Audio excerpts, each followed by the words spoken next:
So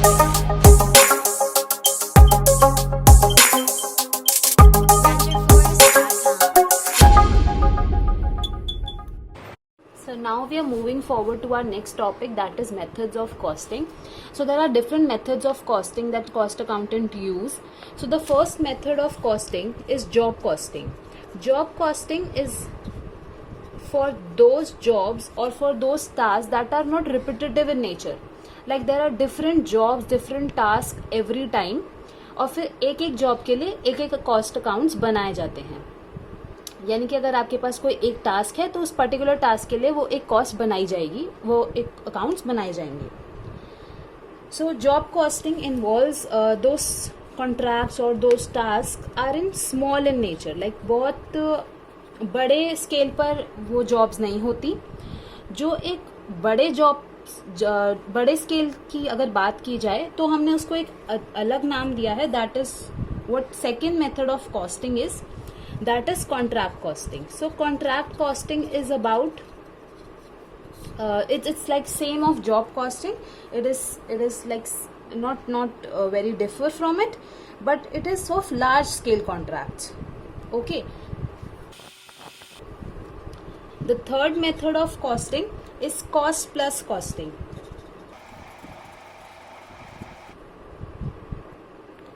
Cost plus costing एक ऐसा contracts होते हैं जहां पर थोड़ा एक्स्ट्रा अमाउंट दिया जाता है. यानी कि कॉस्ट प्लस जो हम कॉस्ट दे रहे हैं कॉन्ट्रैक्ट की वो तो दे रहे हैं, लेकिन उसके प्लस में एक एग्रीड सम ऑफ अमाउंट दिया जाता है जो कि ओवरहेड्स को कवर करता है. जो भी ओवरहेड्स होते हैं उनको कवर करता है. These overhead cost involves the material, labour expenses that incur directly in the process of production.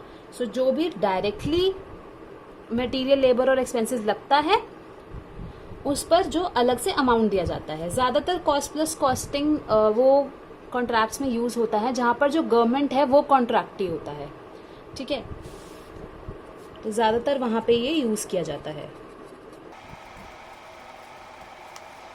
The fourth method of costing is batch costing. Batch costing is where the orders या फिर जो jobs होती हैं वो different batches में arrange करी जाती हैं. जैसे कि अगर एक टाइप की सारी जॉब्स हैं, एक टाइप के टास्क हैं, तो उनको एक अलग अलग बैच में ग्रुप किया जाता है. इस मेथड में क्या होता है, जो आइडेंटिकल प्रोडक्ट्स होते हैं, जैसे कि जो सेम प्रोडक्ट्स होते हैं, जो सेम यूज के प्रोडक्ट्स होते हैं, उनको साथ में किया जाता है और उनकी अलग से कॉस्टिंग करी जाती है. ठीक है, जैसे शेविंग क्रीम समझ लो, तो शेविंग क्रीम हमने अलग अलग प्रोडक्ट्स में यूज की. सारी प्रोडक्ट जो है हमारे वो उनका यूज तो सेम ही है, तो उनको हम साथ करके एक अलग सा बैच बना देंगे और उसकी कॉस्टिंग करेंगे. ऐसे ही अलग अलग प्रोडक्ट्स जो सेम टाइप के होंगे उनको अलग अलग बैचेस में डाल दिया जाएगा एंड उनकी कॉस्टिंग करी जाएगी.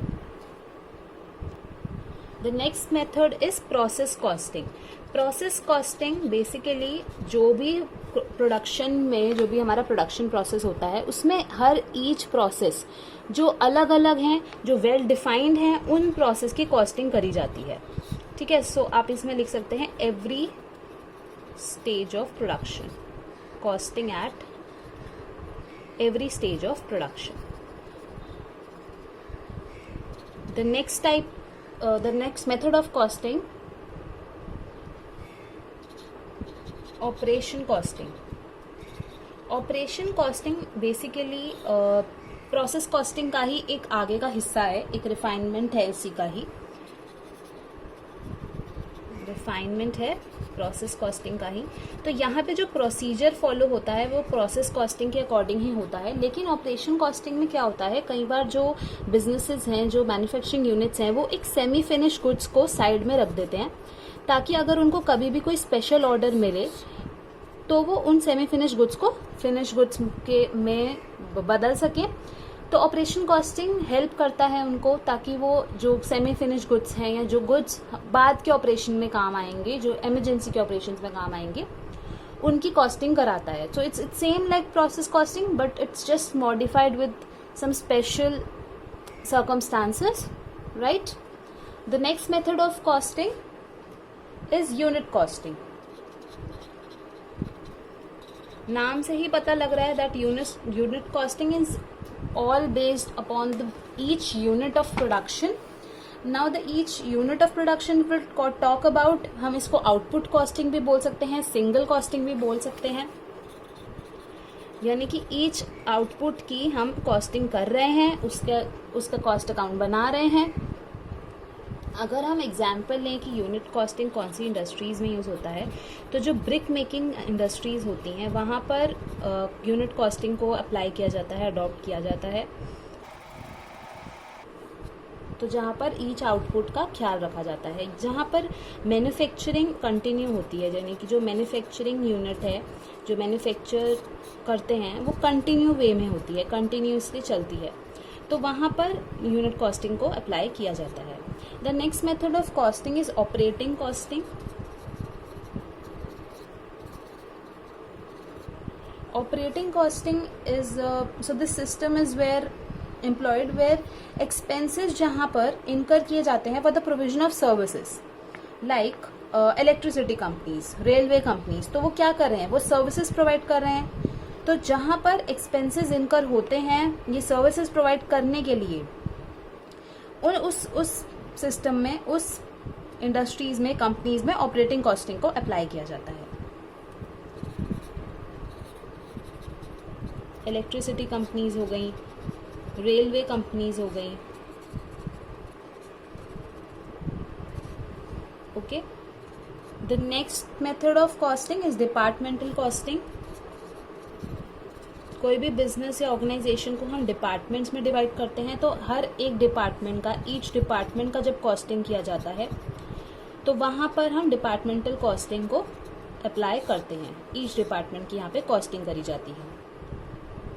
सो ये थे हमारे methods of costing.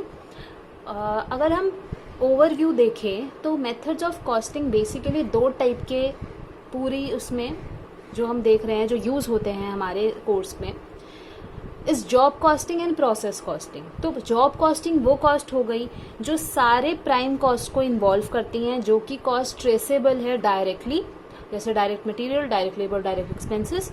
And those cost which are not directly traceable, हम उसको डायरेक्टली ट्रेस नहीं कर सकते कि इतनी कॉस्ट एक यूनिट पे लगी है, तो that is what process costing is. तो ये दो कॉस्ट सबसे इंपॉर्टेंट है जो हमारे आगे काम आने वाली हैं, आगे हमारे चैप्टर्स में.